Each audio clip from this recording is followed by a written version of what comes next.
What's up, everybody? It's Micah. This is our episode 10 reaction video. Forgive me, I'm a little under the weather, but what a hell of a show. That was a hell of a show. Like, very, very good show. Just the way that they, all the cameos, like the depictions, like, it was such a good show. But yeah, so like when Xavier starts off, after the aftermath of Wolverine being having adamantium ripped out of him, literally, he hijacks Magneto's mind. He warns him inside of his mind. Like, Xavier still, like, I expected Xavier to go full on, like, shut down Magneto completely, but he didn't. So yeah, all of my other, like, predictions from the previous video are like 91% of them are not right. Like, damn, like, they did so good with this. But yeah, so Xavier and Magneto are inside of each other's minds. They're linked. The X-Men are like, holy crap, like, what's going on? And then here comes Bastion. Xavier communicates with Scott and Jean or whatever. It's also Jean. They end up fighting against Bastion down there on his main base, and which I was right about the some of the outcome there. Bastion basically, like, lays the waste with all of them. He does nothing with that neural inhibitor. Like, he's just like, look at this little toy, I'm going to smash it, type deal. And all of the X-Men, like, down on that part are just like, oh man, we're screwed. And then Jean comes out full frontal, like, Phoenix, and like, freeze Cable. The control is Sinister, stops Bastion, puts the inhibitor on Bastion. Like, Bastion turns off all of the Sentinels. This is after Xavier has the Sentinels cut on. So Xavier's already cut the power back on to the world through Magneto, and then the Sentinels show up, and they're like about to take over the entire world because of Bastion, and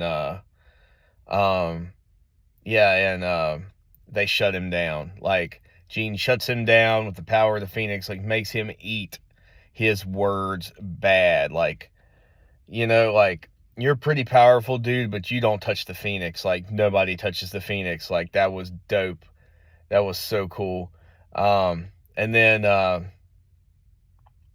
after all that's over, Jean can only hold the form for a little while. It just basically welled up inside of her to help her, which I thought was really neat. And they're alluding to other things probably later on, and that's going to happen. Maybe Phoenix End song, I don't know. But but damn, dude, like, after that, Bastion's just like, you know what, screw you guys. And, like, he just grabs Cable's arm and, like, rips it off of him, and then, like, transmutes it into, like, some crazy looking armor. But I guess because Cable's arm's like some, like, futuristic tech that he can bend and use. I don't know. It was pretty neat what he did. And makes himself, like, turns himself and, like, gives him wings, and he's all crazy looking and stuff, man. And they try to stop him down there, and they can't stop him, and he just takes off. And he's heading for Asteroid M, because he's got a plan to make Asteroid M crash into the world and at least take out, like, most of North America. He's at least going to do some damage at this point, since he's been defeated. Meanwhile, Charles and Eric are in the middle of a mind war, and they're going back and forth, and Charles is trying to reason with him and help him, realize who he is, because Eric, in his grief and anger, just lost himself. Like, and that's what caused everything. That's why he did EMP. That's why he went batshit crazy, and then, ripped Wolverine's skeleton out. And, he even tells Charles he tried to murder me. And And Xavier's like, well, do you not blame him? You know, like, and so anyway, they tend to make up, although I feel like there's some different things going on there. Did Charles like change the way he thinks, or did he bring him to ground zero and just kind of help him figure out who he is? I'm not real sure. But all that we know is that Charles and Eric are having, like, they're fighting for their lives inside of each other's minds, like trying to, doing what they're doing. Then Bastion shows up, and Cyclops and Nightcrawler and Jubilee, Sunspot and Rogue are all like fighting Bastion, which we saw some awesome, just the A game from all of them. And man, Bastion flies up there and he's like, you pitiful like mutants, what do you think you're gonna do? I'm like, I'm the shit. Look at me, I am badass. And man, like, here comes Rogue, and like she just comes. All you hear is his name was Gambit. You need to remember it. Just freaking levels his ass, man. Just like straight up pummels him, and then he fights Rogue for a little bit. Rogue gets some good licks on him, man, and he gets away from her, and then he deals with and then he deals with Nightcrawler. Nightcrawler's teleporting him all over the place, and messing with him. And I was afraid he was going to kill Nightcrawler, because Nightcrawler does die at the hands of Bastion in the comics. But like, nah, Nightcrawler does some cool stuff, and he, obviously gets him out of the way. And then Sunspot shows up. Sunspot's fighting him, and like Roberto goes full blown, like uses his powers to the max, which is neat. Which, Sunspot's formidable. Like, he's a very powerful mutant. Like, he's pretty cool. And and then he's like stuck with Jubilee and Cyclops, and he like knocks Cyclops to the side. Cyclops is shooting optic blasts, and he comes at Jubilee, and Jubilee is like, he's like, and what are you going to do? 4th of July me to death? And she's like, that's a great idea, or whatever. I don't know what she says, but it was great, man. And Jubilee like pulls out all of her power, and she freaking blows half of his face off. I was like, dang, man, Jubilee's getting it. And then he's, he knocks her, he gets her, and then, you're like, oh crap, like they don't have anything left to give the Bastion, and whatnot. And then he's like, you call yourself a family? Well, here's my family. And this big Sentinel comes down through Asteroid M. But little did he know that inside the Sentinel, the rest of the X-Men hitched a ride. Like, Forge took Cable to like help him wherever that is, and Beast hijacked the Sentinel, and they're in the middle like he did in the first episode. And it's like Beast and Jean and Storm and Morph, and they jump out, and Morph quickly runs to like Wolverine's aid, because that's his dude or whatever. So Morph gets out and rushes to his aid and tries to kind of help him out, and they're trying to figure out a plan to stop Bastion. And and so they're all fighting him, and they're giving him the business, and Bastion's like, well, look, like it clips, and this is where we get a lot of good cameos, and this is before actually, like earlier in the episode, before they shut off the Prime Sentinels, they were like attacking everybody, and we saw some really, really cool cameos. Like, we saw Daredevil, we saw Cloak and Dagger, we saw Iron Man and Captain America with the president trying to figure out whether or not they should blow up Asteroid M. We saw a bunch of the other mutants. We saw Dust and Psylocke and and a few other mutants, like banding together to fight. And Mary Jane and Peter Parker, you saw them like watching it on TV, and you're kind of like, oh man, I wonder where this takes place with that animated series. But I think the coolest one, I thought, a couple of the coolest ones was T'Challa was defending, and he had the black looking Panther suit on, like the one from like the 90s Avengers, and T'Challa was like defending Wakanda. And then Captain America calls out like, because they're having meetings with people all over the world, and you hear the Wakandans, and it's T'Chaka. So T'Chaka hasn't died. So T'Challa is not the ruler of Wakanda yet in this universe. He is a Black Panther, and T'Chaka is dressed like a gray Black Panther. So they're both, you know, they're both wielding the Panther abilities or whatever. So you saw that, and you're like, man, Wakanda's all up in this now, and then it clicks over, and Doctor Strange is like performing surgery without the power on. Like, he's saving people's lives where he can with magic, which, it's Doctor Strange. Of course he's doing that, and he's a surgeon. Like, that's awesome.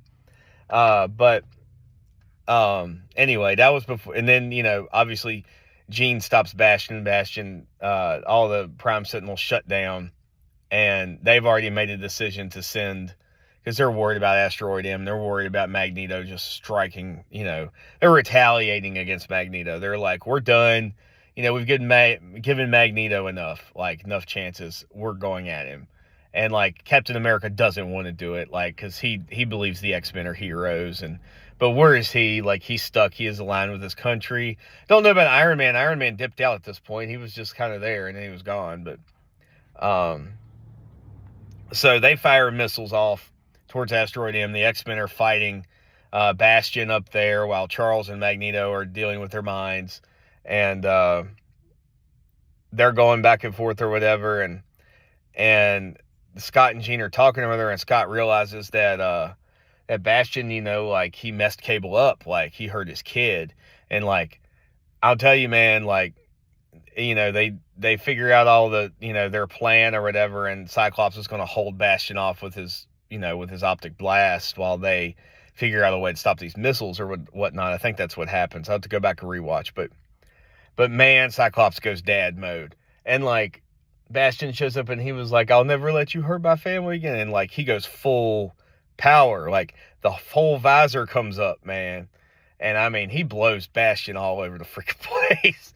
And then that's it. Bastion's done. And then, and then Cyclops stops, and he's like, in Storm, and they're like, hey, like, we're not going to fight you anymore. Like, join us.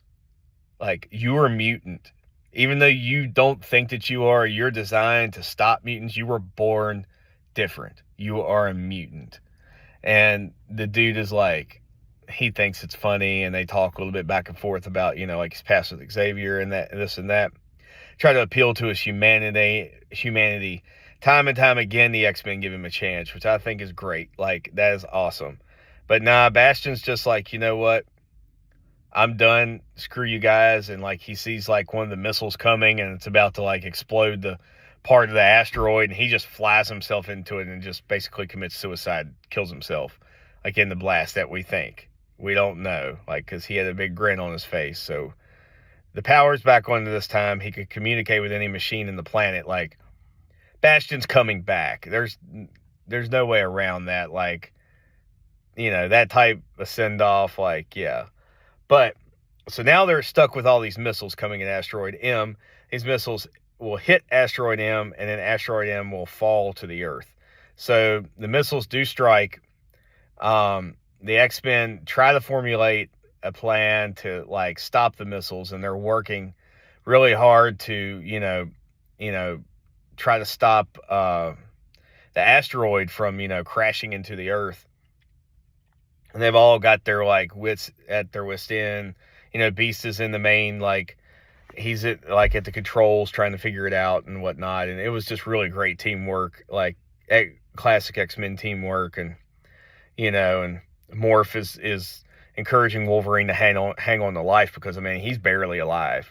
Like, he's barely alive. Like, he's screwed, like, barely alive. And right then, that's when, like, it clicks over and you're inside Xavier and Magneto's minds, and Xavier and Magneto come to a place of agreement. Like, everybody thought they were going to come to a place of anguish, and we were going to get onslaught out of this. Nope. Instead, we got this, like, unified Xavier and Magneto coming out of this with great strength, and Magneto comes out, lives, and he stops the asteroid from crashing into Earth, brings it back into orbit. And everybody's rejoicing and whatnot. Everybody's like, oh, crap, man. We're not going to die, and blah, blah, blah. And all these people the Sentinels are turned off, like everything's safe. And they're like, and Forge is watching from a distance, and like he can see the asteroid in the air or on his comm or whatever. And he's like, at this point, Jubilee and Sunspot, well, what happened? Jubilee got knocked out in the orbit by Bastion, and Sunspot saved her. And Sunspot, I guess he can fly in space and breathe in space or whatnot. They didn't really explain that much. There were a couple of accounts where Rogue was flying around in space, but I'll leave that alone. It was a great episode.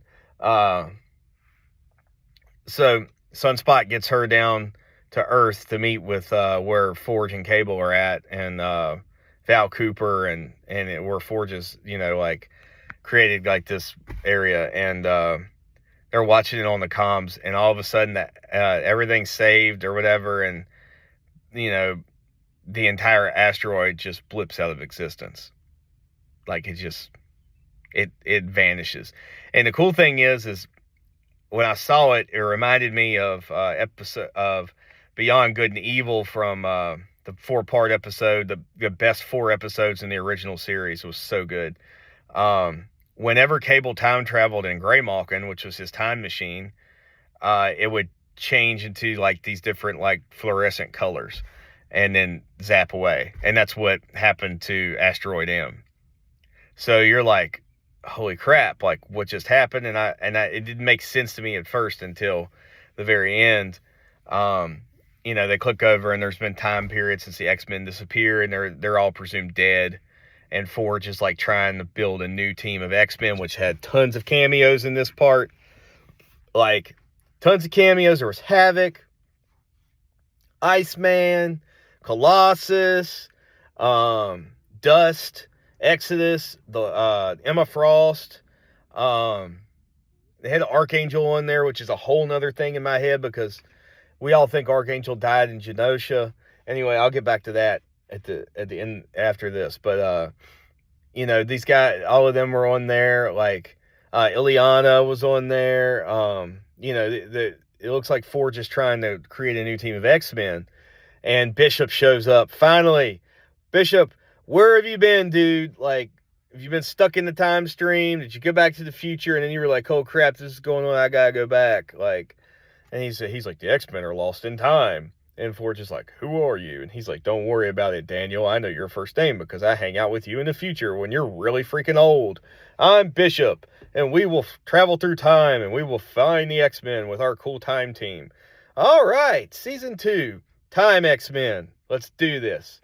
But, yeah, also, Kitty Pryde was on the board of potential new recruits, and everybody's been wanting Kitty Pryde to show up. She's an essential X-Men character. Like, she's more important than Iceman or Archangel or any of them. Like, she's like one of the coolest X-Men characters, and she needs some shine. So she's showing up in season 2, obviously. Well, that's the end of that. And then it clicks over and it shows Rogue, and she's in the middle of a desert. And you're like, what? And then she's like, what's going on? She fights a couple of dudes, and you're like, well, she's in like ancient Egypt, because they tell you. And all right, so Apocalypse, I know from comics, like, she's going to like deal with Apocalypse, because that's when he was like starting up like ancient Egypt in Savanur, you know what I'm saying? And like, here comes Kurt, he appears, he's all right. And then a couple of guys go to attack them, and Magneto shows up. He's there, and he uses his powers to throw away their weapons and throw them to the side, and he kind of rescues this guy, like trying to fight off all these people. And Xavier is like uses his mind link to open up and make it so they can all communicate. And you look over, and Beast is carrying the Professor. So it's Beast, Professor, Magneto, Rogue, and Nightcrawler. And they meet a young Apocalypse when he's like first starting out, when he is just like, he's a mutant. And I think at this time, like, he only has his ability is immortality. But he's like strong as crap. Like, he's a warrior. Like, And he hasn't gained celestial technology and all that stuff yet. But so they meet him, and then it clicks over and it shows Scott, and he's like in the future, like way far in the future.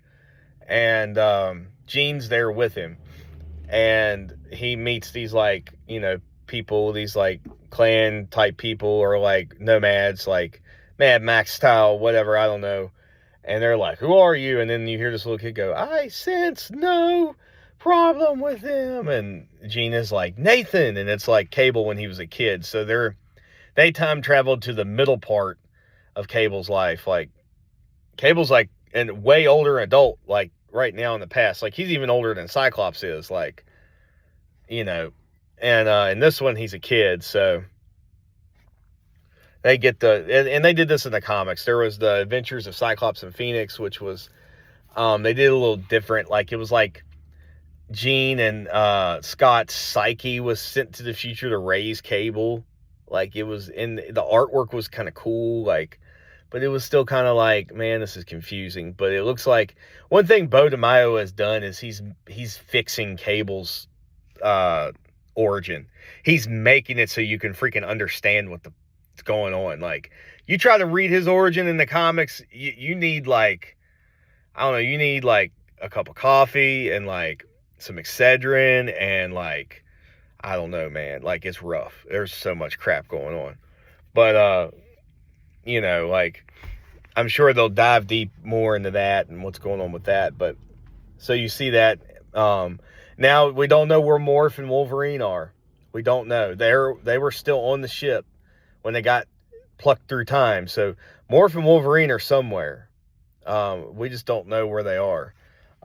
Speaking of that, I'm going to rewind a little bit to a really cool moment in this show. Like, Jean totally screws Sinister up. Like, she removes his DNA and all this stuff. And, like, Sinister's done. Like, she removes his DNA and he, like, morphs into this weird-looking, decrepit old man. And he looks at Morph and he's like, show me what I look like. And, and Morph is like, okay. And Morph turns it to him. He's like, you look the same. And, like, it was funny.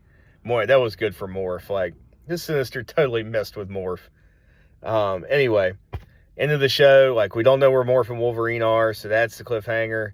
And then finally, we get the end credits scene. And it shows Genosha and it shows Apocalypse. And he's in Genosha, present day Apocalypse, and he's kind of mourning the loss of the mutants, but at the same time, he's kind of chuckling and thinking up something devious, and he picks up a playing card that Gambit had thrown, obviously, and he says death. And we all know that Gambit was a horseman of the of Apocalypse in the comics. So I think Gambit's coming back, just not the way we might want him to. So, but anyway, this has been my rant. Like, I have no predictions for the next season right now. I'm sure my mind will think up stuff, but man, what a first season. And Marvel better continue this shit for a long time. Like, this is something that we need, is X-Men this way. So, just like we did when we were kids, like, this was great. But yeah, I hope you guys have a good rest of your week, and leave comments of what you think will maybe happen, like, in the series and whatnot. And yeah, like, oh yeah, like and subscribe to this channel. Like, I never ask anybody to do that because I don't really care. I just like making videos and running my mouth. It's like my outlet. But like and subscribe, why not? All right, everyone, I hope you all have a good day, and peace.